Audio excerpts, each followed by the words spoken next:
I paid off a $170,000 debt for my son to save his family. I gave them my house so they could start over. The next day, they sold the house and left the country. My daughter-in-law left a note. "Loser old woman, you stink. I'm glad to have you here. Follow my story until the end and comment the city you're watching from, so I can see how far my story has reached." The call came on a Tuesday morning while I was watering my roses. Neil's voice was strained, desperate in a way I'd never heard before. At 68, I thought I'd heard every possible tone from my son. But this was different. This was the sound of a man drowning. "Mom, I need to see you. Can I come over? It's urgent." I set down my watering can, my arthritic fingers trembling slightly. "Of course, sweetheart. Is everything all right?" There was a long pause, then a sound that might have been a sob. "No, Mom. Nothing's all right." Neil arrived 20 minutes later with Avalon trailing behind him like a shadow. My daughter-in-law had always been beautiful in that sharp, calculated way that made me uncomfortable. Today, she looked different, though. There was something predatory in her green eyes, something that made my stomach tighten with unease. "Hi, Colleen," Avalon said, her voice honey-sweet but somehow cold. She kissed my cheek, and I caught a whiff of expensive perfume that seemed too strong, too deliberate. Neil couldn't meet my eyes. He slumped into my kitchen chair, the same one he'd sat in as a boy when he was in trouble. His hair was disheveled, his usually pressed shirt wrinkled. Dark circles shadowed his eyes. "Tell me what's wrong," I said, pouring coffee into my best china cups, the ones I saved for special occasions, though this hardly felt like one. "We're in trouble, Mom. Deep trouble." Neil's voice cracked.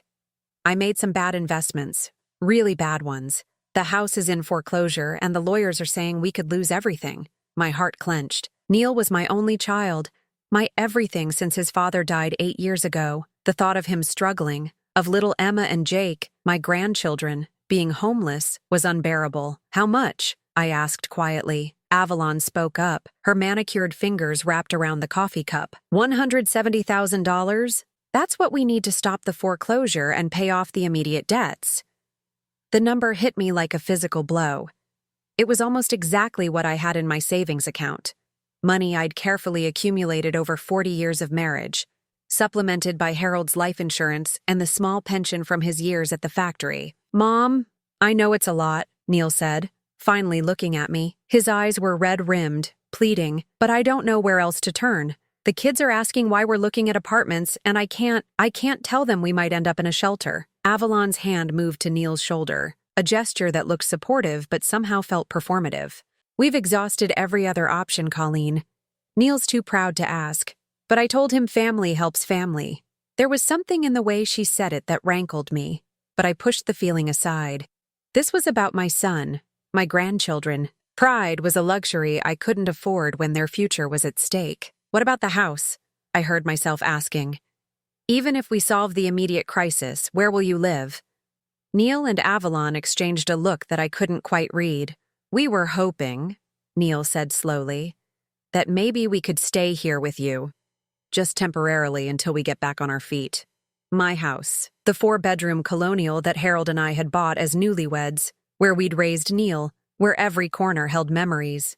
It was too big for me now. That was true. The mortgage had been paid off for 15 years. "The kids love this house," Avalon added, her voice taking on a warmer tone. "They have so many memories here with Grandma. It would be stable for them during this transition." I looked at my son, my baby boy, now 43 years old and falling apart at my kitchen table. I thought about Emma, only 12, and Jake, just 9. They didn't deserve to suffer because of their father's mistakes. "Okay," I said quietly. Neil's head snapped up. "Okay? I'll give you the money. And you can move in here. We'll make it work."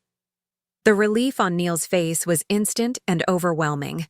He pushed back from the table and wrapped me in a hug so tight I could barely breathe.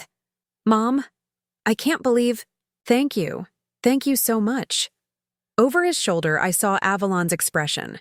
For just a moment, her mask slipped, and I saw something that made my blood run cold. It wasn't relief or gratitude, it was satisfaction. Pure, calculating satisfaction. But Neil was holding me, crying into my shoulder like he had as a little boy, and I told myself I was imagining things. Stress could make anyone look strange. "We'll need to do this quickly," Avalon said, her voice businesslike now. "The foreclosure proceedings are moving fast." The next few days passed in a blur of paperwork and phone calls. I liquidated my savings account, watching 40 years of careful accumulation disappear with a few signatures. The bank manager, Mrs. Henderson, who'd known me for 20 years, looked concerned. "Are you sure about this, Colleen? This is your entire nest egg." "It's for my family," I said firmly, though my hands shook as I signed the withdrawal slip. The house transfer was more complicated. My lawyer, Jim Patterson, had handled Harold's will and seemed genuinely worried. "Colleen, I have to ask, are you certain you want to sign the house over completely? We could arrange something more protective, maybe a shared ownership or—" "Jim," I interrupted, "my son needs stability. His children need a home. This is the right thing to do." Neil seemed uncomfortable with the lawyer's questions, shifting in his chair and avoiding eye contact. Avalon, however, was all smiles and gracious charm. "Mr. Patterson, we completely understand your concern for Colleen. That's exactly why we want this to be a family home where we can all take care of each other." But when Jim stepped out to make copies, I heard Avalon whisper to Neil, "The sooner we get this done, the better, before she changes her mind." The comment sent a chill down my spine, but when I looked at her, she was smiling warmly at me. "I was just telling Neil how grateful we are, Colleen. The children are so excited to live with Grandma." I forced myself to smile back, pushing down the growing unease in my chest. The day we finalized everything, Neil hugged me again. "Mom, you've saved us. I promise we'll make this work. We'll take care of you too." Avalon nodded enthusiastically. "Absolutely. We're family now, all under one roof. It'll be perfect." As I watched them drive away to collect their belongings, I stood in the doorway of what was no longer my house, feeling strangely hollow. I'd given them everything, my money, my home, my security. But instead of the warm glow of having helped my family, I felt an inexplicable dread. That night, I sat in what had been Harold's chair, looking around the living room where we'd celebrated Christmases and birthdays, where Neil had taken his first steps. Tomorrow, it would be full of boxes and new arrangements, new rules. I told myself I was being silly. This was what families did for each other. This was love in action. But as I climbed the stairs to my bedroom, I couldn't shake the image of Avalon's satisfied smile, or the cold calculation I'd glimpsed in her eyes when she thought I wasn't looking. I woke up to silence. After 3 weeks of living with Neil's family, the quiet felt wrong. There should have been the sound of Emma getting ready for school, Jake's cartoons playing downstairs, Avalon's coffee maker gurgling to life. Instead, there was nothing but an eerie stillness that made my skin crawl. I padded downstairs in my robe, calling out softly, "Neil? Avalon?" My voice echoed in the empty hallway, answered only by the tick of the grandfather clock Harold had bought for our 25th anniversary. The living room looked different, cleaner, too clean. The family photos that had cluttered the mantel were gone. Avalon's decorative vases had vanished from the side tables. Even the children's backpacks, which had lived by the front door, were nowhere to be seen. My hands started to shake. I rushed to the kitchen, hoping to find a note, some explanation. The counter was bare except for a single piece of paper folded in half. My name was scrawled across it in Avalon's sharp handwriting. With trembling fingers, I unfolded it. The words hit me like a physical blow. "Colleen, thanks for everything. We sold the house yesterday and we're starting fresh somewhere new. Don't try to find us. P.S. Old loser, you stink." I read it 3 times before the words truly sank in. They sold the house. My house. The house I'd signed over to help them, to keep the family together. And they'd sold it without telling me, without even saying goodbye. The cruelty of that postscript, "Old loser, you stink," was so unexpected, so vicious, that I actually gasped aloud. This wasn't just abandonment. This was deliberate humiliation. I sank into the kitchen chair where Neil had sat crying just 3 weeks ago, begging for my help. The same chair where I'd made the decision to give up everything for him. The irony wasn't lost on me.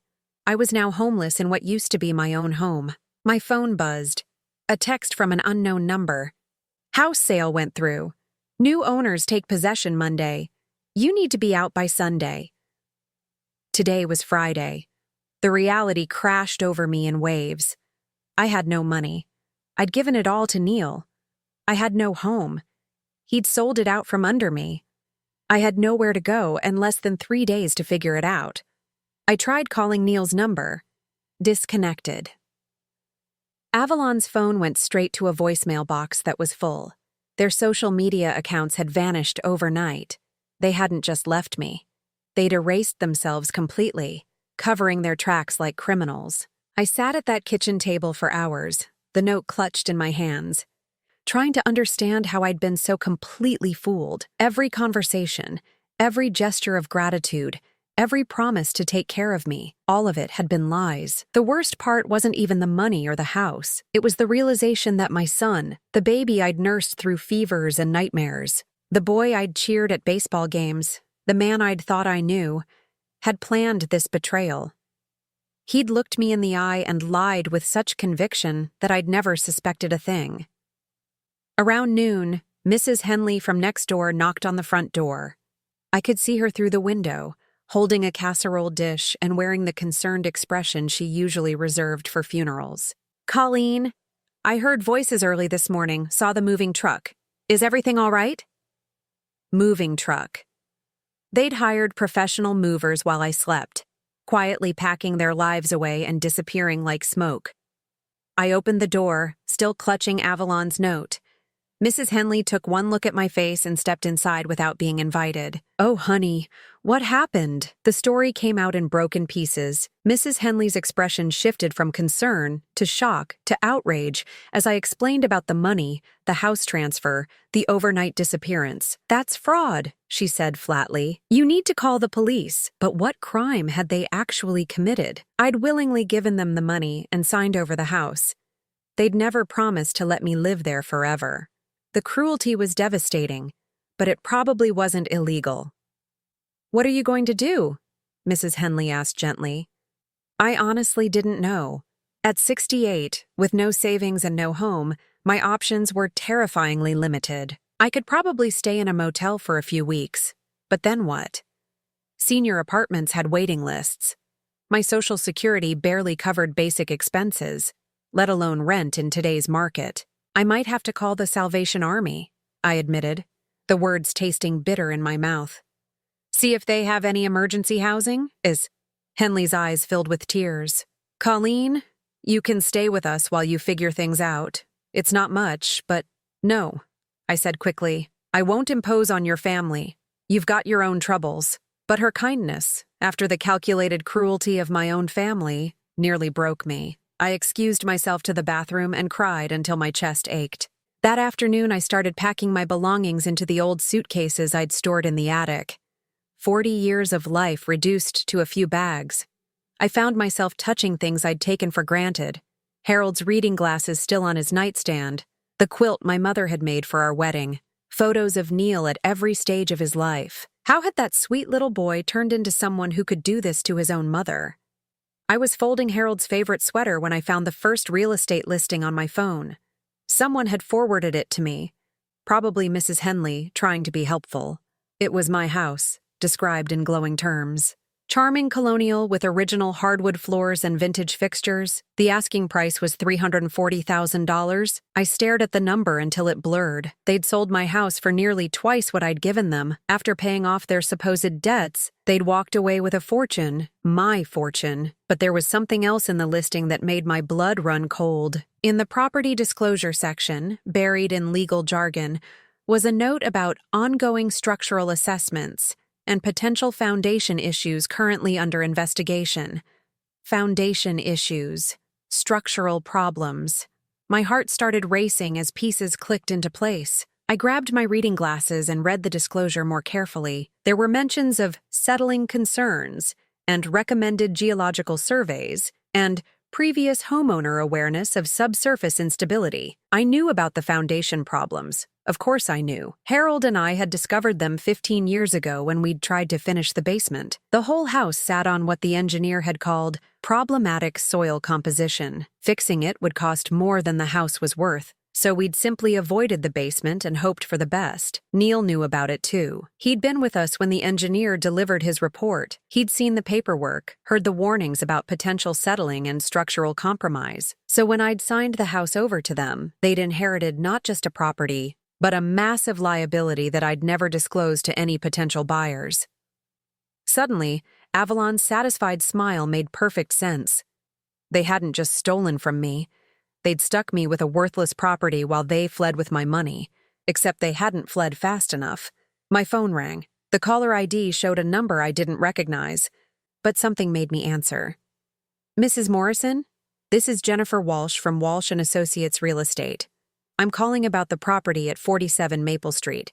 We're representing the buyers, and there's been a significant development regarding the foundation inspection." I gripped the phone tighter. What kind of development? "Well, ma'am, it appears there are some serious structural issues that weren't properly disclosed in the sale. The new owners are facing potentially hundreds of thousands in repairs, and they're exploring legal action against the sellers." My mouth went dry. Legal action? Yes, ma'am. Property fraud is a serious matter, especially when it involves concealing known defects. Do you happen to know how we might contact Mr. Neil Morrison and his wife? They seem to have disappeared, and we have some very urgent papers to serve. I looked down at Avalon's cruel note, at the words, "Old loser, you stink," and felt something shift inside me. For the first time since finding that note, I smiled. "I'm sorry," I said calmly. "I have no idea where they are." The Sunset Manor efficiency apartment smelled like disinfectant and old carpet. 1,800 square feet of my life reduced to 400 square feet of beige walls and fluorescent lighting. I sat on the edge of the narrow bed, staring at the stack of legal papers that had been delivered that morning. 3 weeks had passed since I'd moved out of my house. 3 weeks of sleeping in this sterile box while lawyers and real estate agents called daily, asking questions I couldn't answer about Neil and Avalon's whereabouts. The papers in my lap were from the buyers of my house, the Hendersons, a young couple with twin toddlers who'd been planning to start their dream life in what they thought was a solid family home. Instead, they'd discovered that the foundation was slowly sinking, that the entire structure was compromised, and that the previous owners had vanished without a trace. Their lawyer was demanding information about Neil and Avalon. The insurance company was launching an investigation into potential fraud. The real estate agent was threatening legal action against everyone involved in the sale. And there I was, trapped in the middle of it all with nowhere to hide and no one to turn to. I'd spent the morning at the Social Security office, trying to understand my options. The caseworker, a tired-looking woman named Sandra, had reviewed my file with the kind of professional sympathy that somehow made everything worse. "Mrs. Morrison, I have to be honest with you. Your monthly benefit of $1,847 isn't going to cover much more than basic survival. Have you considered applying for housing assistance? What's the waiting list like?" I'd asked, though I already knew the answer would be devastating. For seniors in this area? About 18 months, maybe 2 years. 2 years. At 68, with my health already showing signs of the stress I'd been under, 2 years felt like a lifetime. The worst part was the isolation. Neil had been my primary connection to the world beyond my neighborhood. His children had been my main source of joy, my reason for getting up in the morning. Now they were gone, and I found myself wondering if Emma and Jake even knew what their parents had done to me. Did they think I'd simply chosen to disappear from their lives? Mrs. Henley still called occasionally, checking on me with the kind of gentle persistence that made my chest ache. She'd offered again to let me stay with them, but I couldn't bear the thought of being a burden. I'd already lost too much dignity to sacrifice what little remained. The depression crept in slowly, like water rising in a basement. Some mornings, I couldn't find a reason to get out of bed. The apartment's kitchenette mocked me with its single burner and mini fridge.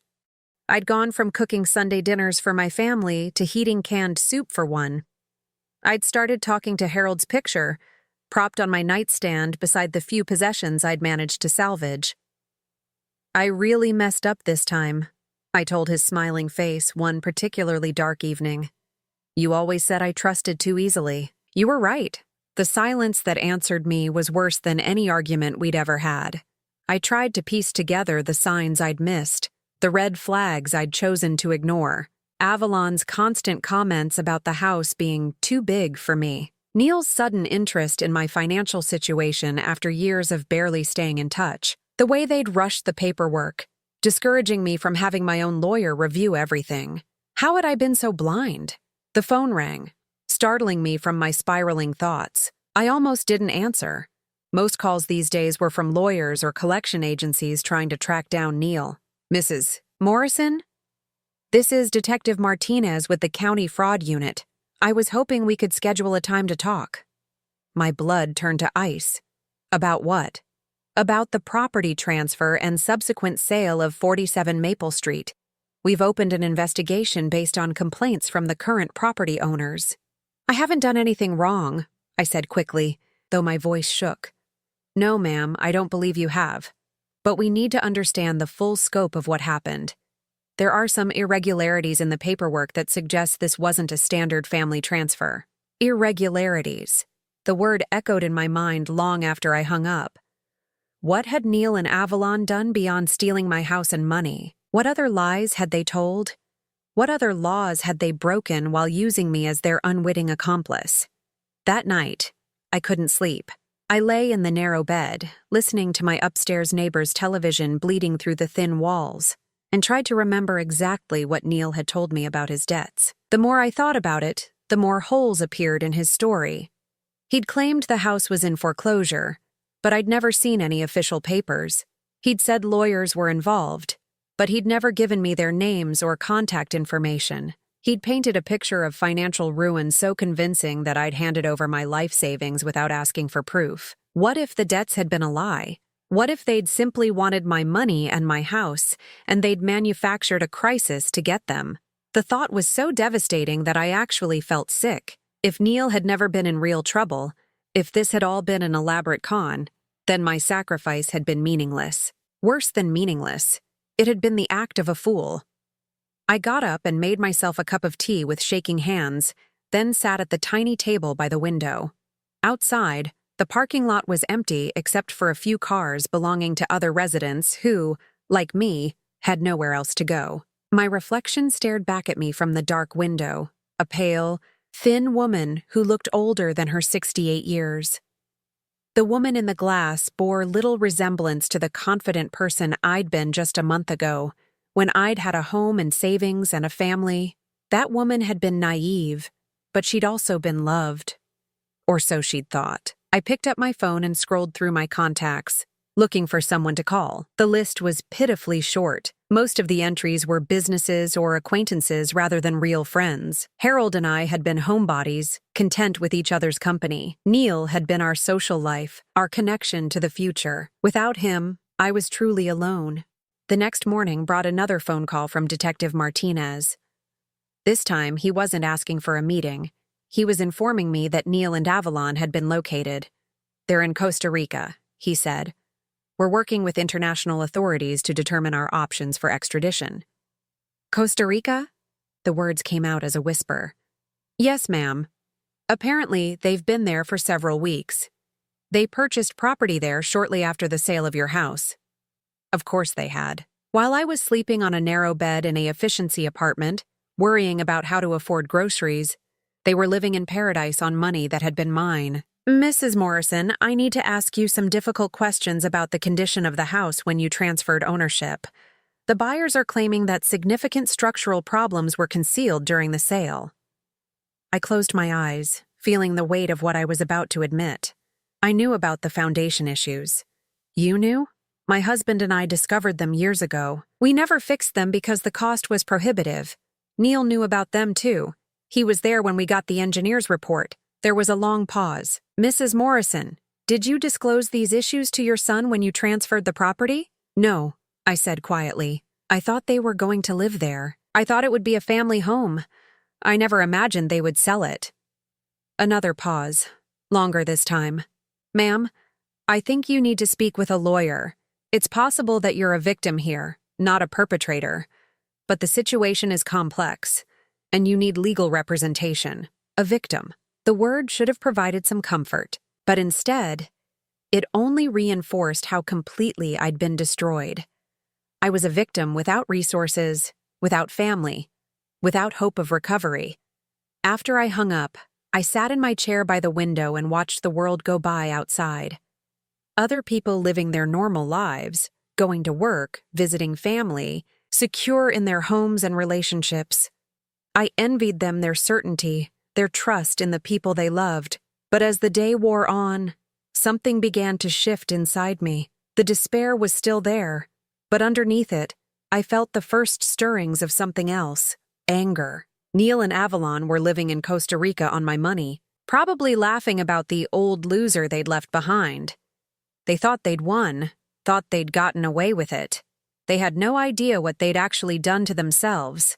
The law office of Peterson and Associates occupied the third floor of a modest building downtown. Nothing like the glossy corporate firms I'd seen on television. Sarah Peterson was younger than I'd expected, maybe 45, with graying hair pulled back in a practical bun and intelligent eyes behind wire-rimmed glasses. "Mrs. Morrison," she said, gesturing to a chair across from her cluttered desk. "Detective Martinez filled me in on the basics of your situation. I have to say, this is one of the more unusual cases I've encountered." Unusual. That seemed to be the theme of my life lately. "I want to be upfront with you," Sarah continued, opening a thick file folder. "I'm taking this case pro bono because I believe you've been victimized. But the legal landscape here is complicated." Over the next hour, she walked me through the maze of laws and regulations that Neil and Avalon had potentially violated: property fraud, elder abuse, concealment of material defects, possible mail fraud if they'd used false information in any of their paperwork. "The good news," Sarah said, "is that the buyers of your house aren't pursuing action against you personally. Their insurance company has determined that you were likely an unwitting participant in the fraud." I felt some of the tension leave my shoulders. "And the bad news?" "The bad news is that recovering your losses is going to be difficult. Even if we can prove fraud, your son and daughter-in-law appear to have moved most of the money offshore." She pulled out another document, this one with an official seal at the top. "However, there's been an interesting development. The Costa Rican authorities have frozen several bank accounts linked to your son and his wife." My heart jumped. Why? Because they made a critical error. When they purchased property in Costa Rica, they had to declare the source of their funds. They claimed the money came from the sale of a family property that had been gifted to them. But when the Costa Rican bank did their due diligence, they discovered the foundation problems and the ongoing legal issues. Sarah leaned forward, her expression growing more animated. "Here's where it gets interesting. Costa Rica has very strict laws about foreign nationals bringing in money from potentially fraudulent real estate transactions. They take it seriously because they don't want their country used as a haven for international property scams." So they're in trouble there too? More than trouble. They're facing potential criminal charges in Costa Rica for money laundering. The property they bought has been seized, and they're not allowed to leave the country while the investigation continues. For the first time in weeks, I felt something that might have been hope. What does that mean for me? It means we have leverage.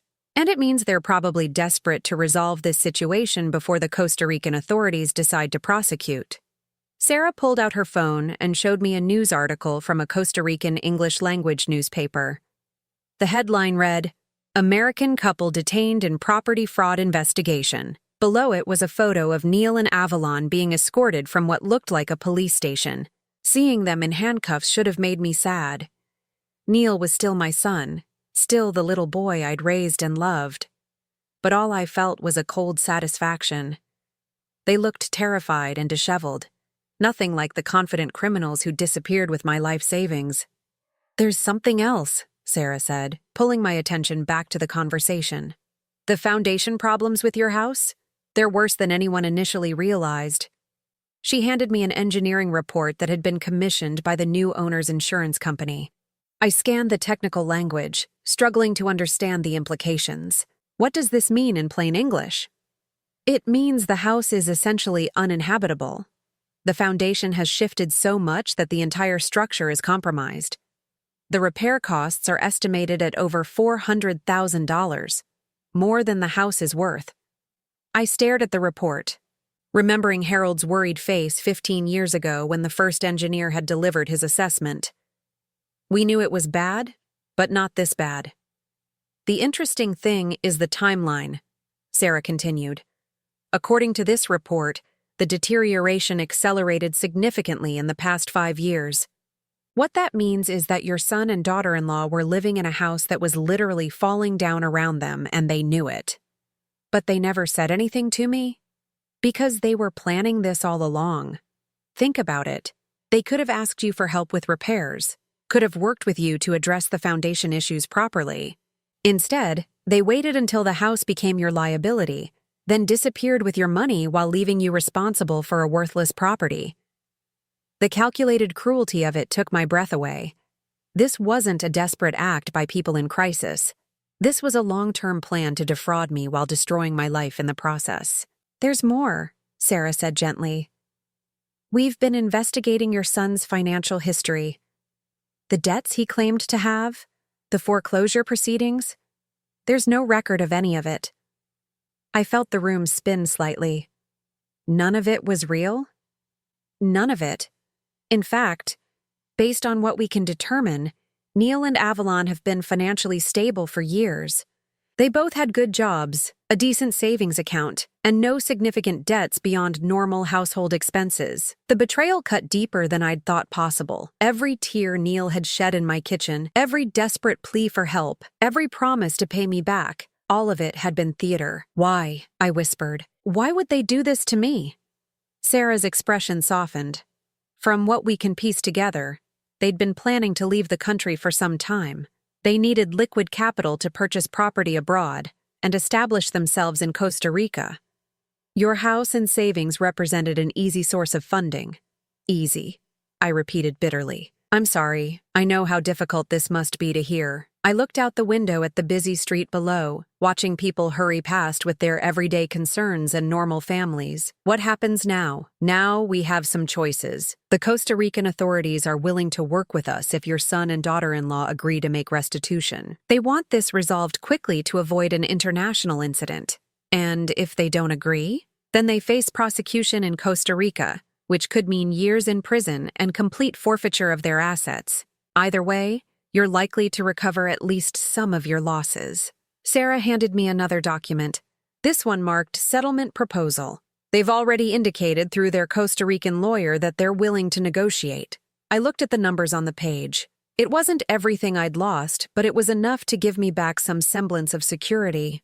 There's one more thing, Sarah said, her tone becoming more serious. The settlement would require you to sign a non-disclosure agreement. You wouldn't be able to discuss the details of what happened publicly. They want to buy my silence. Essentially, yes. The question is whether that's acceptable to you. I thought about Avalon's cruel note, about the weeks I'd spent in that sterile apartment wondering if I'd die alone and forgotten. I thought about the fear and desperation they'd put me through, the way they'd made me question my own judgment and worth. Money could restore my financial security, but it couldn't undo the emotional damage they'd caused. I need to think about it, I said finally. Sarah nodded. Take your time, but don't take too long. The Costa Rican authorities won't hold them indefinitely, and if they're released, recovering anything becomes much more difficult. That evening, back in my efficiency apartment, I sat with the settlement documents spread across my tiny table. The numbers were generous, more than enough to buy a small house, rebuild my savings, and live comfortably for the rest of my life. But something bothered me about the non-disclosure clause. It felt like they were trying to erase what they'd done to buy the right to never be held accountable for their cruelty. My phone rang. Mrs. Henley calling for her weekly check-in. How are you holding up, dear? I told her about the settlement offer, about Neil and Avalon's arrest in Costa Rica, about the possibility of getting my money back. That's wonderful news, she exclaimed. You must be so relieved. I am, I said, though my voice lacked conviction. But? Mrs. Henley had always been perceptive. But it feels like they're getting away with it. A slap on the wrist and then they go back to their lives while I try to rebuild mine. Colleen, she said gently, Sometimes the best revenge is simply moving on and being happy despite what they did to you. She was right, of course. But as I looked at Harold's picture on my nightstand, I couldn't shake the feeling that accepting the settlement would be letting them win. They thought they knew me, thought I was just a weak old woman they could exploit and discard. They had no idea what they'd awakened when they decided to destroy my life. Maybe it was time to show them exactly who they were dealing with. I didn't sign the settlement papers that night. Instead, I did something I hadn't done in months. I called in sick to my volunteer work at the library and spent the entire day researching. If Neil and Avalon thought they could buy their way out of this mess, they were about to learn how wrong they were. The more I dug into Costa Rican property laws, the more interesting things became. The country had implemented strict regulations about foreign property ownership after several high-profile cases of Americans using fraudulent money to purchase real estate. What Neil and Avalon had stumbled into wasn't just a civil matter.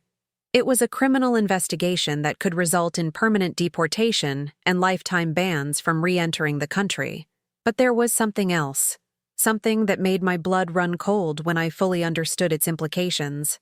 I called Sarah Peterson the next morning. I need to ask you about the foundation problems.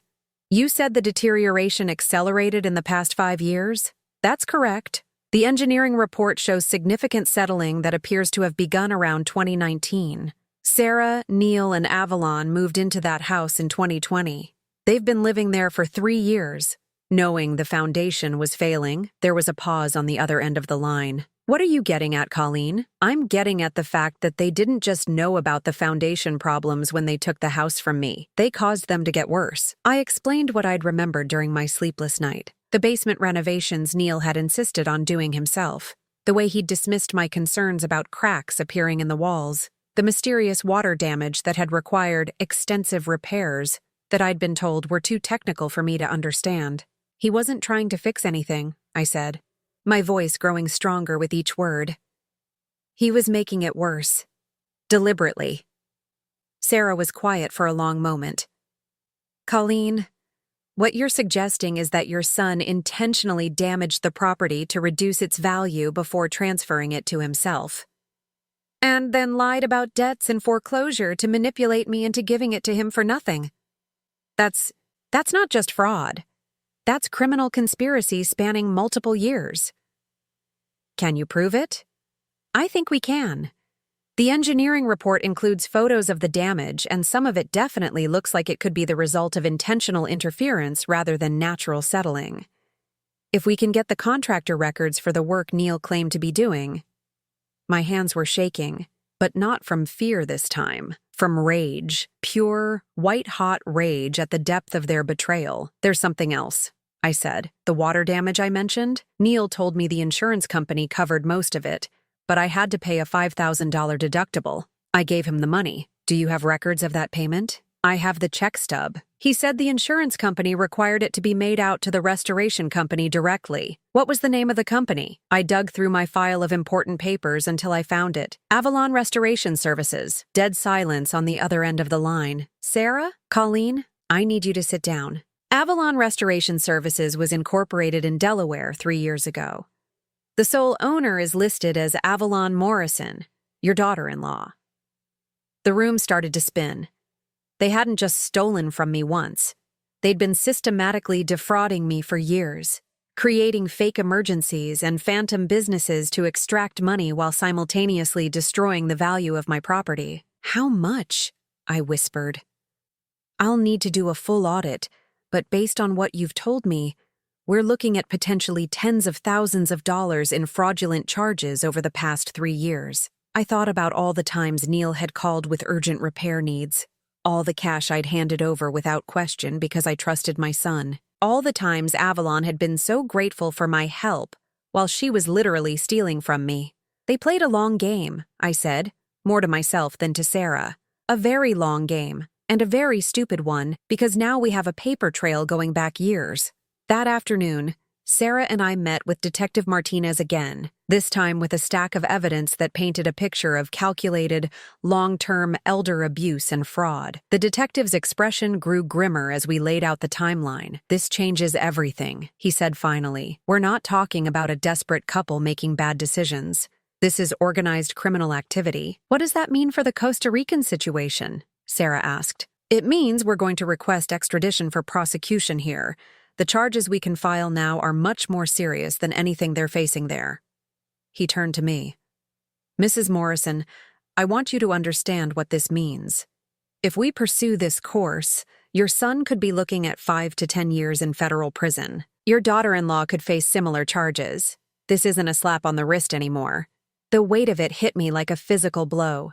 Neil, my little boy, could spend the rest of his 30s and possibly his 40s in prison. Emma and Jake would grow up with their father behind bars. What about my grandchildren? I asked quietly. Child Services in Costa Rica is already involved because of the arrests. The children are currently staying with a family friend, but if their parents are extradited, he didn't need to finish. Emma and Jake would become casualties of their parents' greed. That night, I sat in my apartment staring at Harold's picture, trying to imagine what he would have said about all of this. He'd always been protective of Neil, maybe too protective, but he'd also believed in consequences. What should I do? I asked his smiling face. They destroyed my life, but they're still my family. The silence was deafening. I was still awake when my phone rang at 11 p.m., an international number that I almost didn't answer. Mom? Neil's voice was barely a whisper, strained and desperate in a way that took me back to his childhood nightmares. Neil, Mom, please. I know what you must think of me, but I need you to listen. I'm listening. The lawyers here say you're not signing the settlement. They say you're trying to get us extradited. Mom, please. Emma and Jake are scared. They don't understand what's happening. I closed my eyes, picturing my grandchildren's faces. Maybe you should have thought about that before you decided to rob me blind. It wasn't supposed to be like this. We were going to pay you back. I swear, we just needed to get established here, and then we were going to make sure you were taken care of. With what money, Neil? The money you stole from me? We made mistakes. I know that. But Mom, if you let them extradite us, the kids will have nobody. They'll end up in foster care. The manipulation was so blatant it made me sick. Even now, facing serious prison time, he was trying to use my love for my grandchildren to escape consequences. You should have thought about that before you spent 3 years systematically destroying my life. 3 years? Mom, what are you talking about? Avalon Restoration Services ring a bell? Silence. The fake water damage, the unnecessary repairs, the deliberate sabotage of the foundation. I know everything, Neil. When he spoke again, his voice was different, harder, more like Avalon's. You can't prove any of that. Actually, I can, and I will. You're really going to destroy your own family over money? The question hung in the air between us, carrying the weight of every sacrifice I'd ever made for him. Every time I'd put his needs before my own. You destroyed this family the day you decided I was worth more to you dead than alive, I said quietly. The day you decided your own mother was nothing more than a bank account to be emptied. Mom, I'm not your mother anymore. Neil, mothers protect their children. They don't systematically rob them and leave them homeless. I hung up before he could respond. The next morning, I called Sarah Peterson. I'm not signing the settlement. File whatever charges you can file. Are you sure? Once we start this process, there's no going back. I thought about Avalon's note, about the years of fake emergencies and manufactured crises, about the cold calculation behind their every move. I'm sure. And the grandchildren? The grandchildren deserve better parents than the ones they have. As I hung up the phone, I felt something I hadn't experienced in months. Not happiness, exactly, but something close to it. Peace. For the first time since this nightmare began, I wasn't running from the truth or trying to protect people who had never deserved my protection. Neil and Avalon had made their choices. Now they would live with the consequences. And so would I. But for the first time in months, those consequences felt like freedom rather than punishment. 18 months later, I stood in the kitchen of my new house, making coffee in the early morning light. The house was smaller than my old one, a tidy 2-bedroom cottage with a garden just big enough for my roses. But it was mine, truly mine. Bought with money, recovered through the federal prosecution of Neil and Avalon, plus damages awarded by the court for elder abuse and fraud. The morning news was playing on the small television I'd mounted under the cabinets. I wasn't really watching until I heard the anchor mention Costa Rica and extradition. I turned up the volume just in time to catch the tail end of a story about American citizens being returned to face fraud charges. Neil and Avalon had been extradited 6 months ago. The trial had been swift and decisive. The paper trail of their crimes was too extensive to dispute. Neil received 7 years in federal prison. Avalon got 5. Their assets, including the Costa Rican property purchased with my money, had been seized and liquidated to pay restitution. I should have felt satisfied. Justice had been served, the criminals punished, the victim compensated. But mostly what I felt was tired. The hardest part hadn't been testifying against them. It hadn't even been seeing Neil in his orange jumpsuit during sentencing, looking like a stranger wearing my son's face. The hardest part had been the phone call from Emma 2 months after her parents' arrest. "Grandma Colleen? This is Emma." My heart had nearly stopped. My granddaughter, now 14, calling from a foster home in San Jose where she and Jake had been placed when Child Services determined that no relatives were available to take them. "Emma, sweetheart, how are you?" "I'm okay. Jake's okay too. We're with a nice family, and they're helping us with our English and Spanish." The pause that followed was heavy with unspoken questions. "Grandma, I need to ask you something. Did Mom and Dad really steal from you?" I'd closed my eyes, searching for words that could explain the inexplicable to a child who'd lost everything. "Yes, sweetheart, they did. The lady from Child Services said they took your house and all your money. She said that's why they can't come home." "That's right." Another pause. "Are you mad at us? For what they did?" The question had broken my heart in ways I didn't know were possible. "Oh, honey, no, I'm not mad at you. I could never be mad at you." "Then why?" Her voice had wavered. "Why didn't you try to bring us home?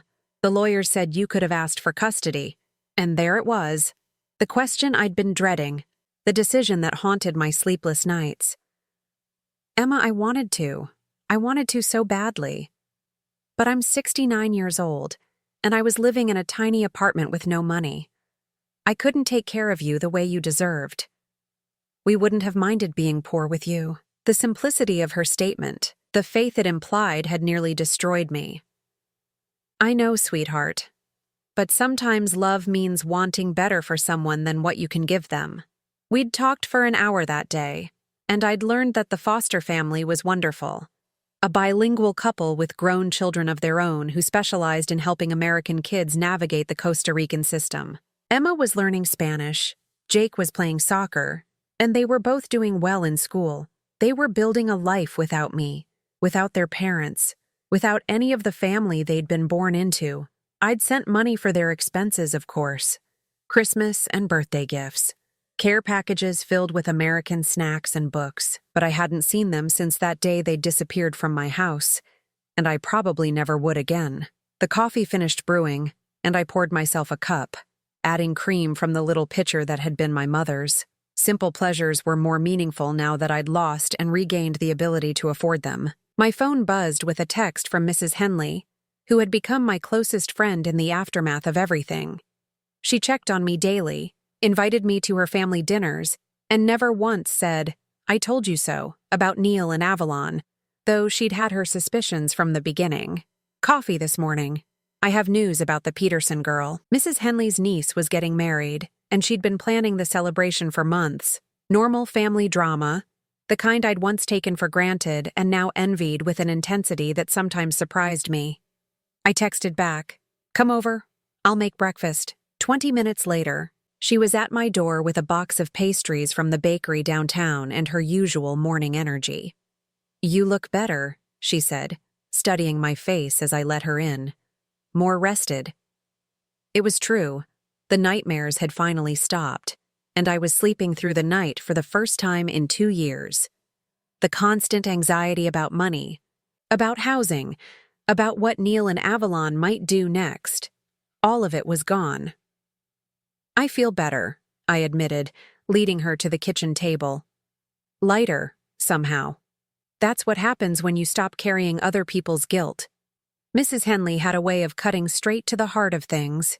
She'd been the one to point out that I'd been apologizing for Neil and Avalon's crimes, as if I'd committed them myself. "Any word from the kids?" she asked gently, settling into her chair. "Emma emails sometimes. They're doing well. Really well, actually. Better than I'd hoped. But I miss them. I miss the people I thought they were going to become with me in their lives." Mrs. Henley reached across the table and squeezed my hand. "Maybe that's not over yet. They're young. When they're older, when they understand more about what happened." "Maybe," I said, though I wasn't sure I believed it. But I can't live my life waiting for maybes. And that was the truth I'd finally accepted. Emma and Jake might choose to reconnect with me someday, or they might decide that I was too connected to the worst chapter of their lives. Either way, I couldn't spend my remaining years paralyzed by guilt over choices I'd made in impossible circumstances. "Speaking of not waiting," Mrs. Henley said, pulling an envelope from her purse, "I have something for you." The envelope was cream-colored, heavy paper with elegant script addressing. Inside was an invitation to her niece's wedding, with a handwritten note at the bottom. "Please come. Your family now. Sarah." I looked up at Mrs. Henley, who was trying not to smile. "Family? You saved my life when Tom had his heart attack last year. You've been there for every crisis and celebration since. That makes you family in my book." It was true. I'd become the emergency contact for Mrs. Henley's medical appointments, the person she called when she needed help with technology, the one who brought soup when she was sick. Somewhere along the way, without either of us planning it, we'd become each other's chosen family. "Besides," she continued, "Sarah specifically asked for you to be there. She said you're proof that it's possible to start over after everything falls apart." After breakfast, Mrs. Henley left to run errands, and I spent the morning in my garden. The roses I'd transplanted from my old house had not only survived, but thrived in their new location. They seemed to bloom more vibrantly now, as if they too had benefited from escaping that poisoned ground. I was deadheading the peace roses when my phone rang. An unknown number with a familiar area code, Costa Rica. For a moment, I considered not answering. The chapter of my life that included Costa Rica was closed, and I had no desire to reopen it. But something made me pick up. "Mrs. Morrison, this is Miguel Santos. I'm a social worker with the American Citizen Services here in San Jose." My heart clenched. "Is it Emma? Jake? Are they all right?" "They're fine, ma'am. More than fine. That's actually why I'm calling. Emma asked me to contact you." "She asked you to call me?" "Yes, ma'am. She's graduating from high school next month. Valedictorian of her class. She wanted you to know. Valedictorian. My granddaughter, who'd lost everything at 12 years old, had not only survived, but excelled. She also wanted me to tell you that she's been accepted to university in the United States. Full scholarship to study international relations at Georgetown." I sat down heavily on my garden bench, overwhelmed by pride and grief in equal measure. "She's moving back to the United States?" "This fall, yes. She'll be in Washington, D.C. Washington, D.C. 3 hours by train from my new home. Close enough to visit, if she wanted to see me." "Mr. Santos, did she say anything else?" "She said to tell you that she understands now why you made the choices you made, and that she hopes someday you can meet the woman she's become." I ended the call and sat in my garden for a long time, tears streaming down my face. But for the first time in 2 years, they weren't tears of grief or regret. They were tears of possibility. That evening, I called Sarah Peterson to thank her for everything she'd done. The conversation reminded me of how far I'd come from the broken woman who'd first walked into her office. "You know," Sarah said, "I've been thinking about writing an article about elder abuse cases like yours. With your permission, of course. What would you say? That the strongest thing a victim can do is refuse to stay a victim. That justice isn't just about punishment. It's about reclaiming your own life." After I hung up, I walked through my small house, turning on lamps against the gathering darkness. Every room was decorated with things I'd chosen, arranged the way I wanted them. No one else's needs or preferences to consider. No one else's chaos to manage. For most of my adult life, That would have felt like loneliness. Now it felt like freedom. I made myself a simple dinner and ate it while reading a book I'd chosen purely because it interested me. No family drama to navigate, no crises to solve, no one else's emotions to manage. Later, as I prepared for bed, I caught sight of myself in the bathroom mirror. The woman looking back at me was different from the one who'd stood in this same spot a year ago. Older, yes, but stronger, more solid, more present in her own life. Neil and Avalon had tried to erase me, to reduce me to nothing more than a source of money and shelter. They'd almost succeeded. But I was still here, battered but not broken, changed but not destroyed, and that, I realized, was the best revenge of all. Tomorrow, I would start planning a trip to Georgetown University in the fall.